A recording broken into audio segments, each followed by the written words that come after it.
Hi everyone, ഏവർക്കും നമസ്കാരം. Net Malayalam സിലബസിലെ important ആയിട്ടുള്ള ഒരു ചോദ്യ മേഖലയാണ് മലയാള കവിത എന്നുള്ളത്. കവിതയുമായി ബന്ധപ്പെട്ടിട്ട് കവിത ആരാണ് എഴുതിയത് എന്നുള്ള രീതിയിൽ ചോദ്യം വരാറുണ്ട്.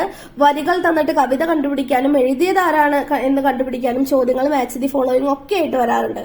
അതുപോലെ തന്നെ ഇമ്പോർട്ടന്റ് ആയിട്ടുള്ള ഒന്നാണ് കവിതകളുടെ അവതാരികകൾ. അവതാരികയെ മുൻനിർത്തിക്കൊണ്ടുള്ള ഒരു ചോദ്യമാണ് ഇന്ന് നമ്മൾ നോക്കുന്നത്. കടത്തുവഞ്ചി, മണിനാദം, സ്പന്ദിക്കുന്ന അസ്ഥിമാടം, നിമിഷം എന്നീ കവിതകൾക്ക് അവതാരിക എഴുതിയത് ആരാണ്? പ്രസിദ്ധമായിട്ടുള്ള 4 കവിതകൾ തന്നിട്ടുണ്ട്.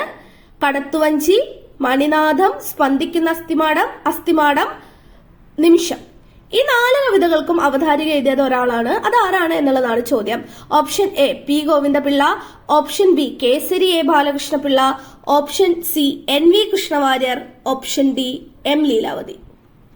ആരാണ് ഈ കവിതകൾക്കൊക്കെ അവതാരിക എഴുതിയത്?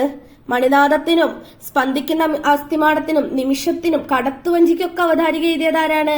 കേസരി എ ബാലകൃഷ്ണപിള്ളയാണ്. ഓപ്ഷൻ ബി കേസരി എ ബാലകൃഷ്ണപിള്ളയാണ് ശരിയായിട്ടുള്ള ഉത്തരം.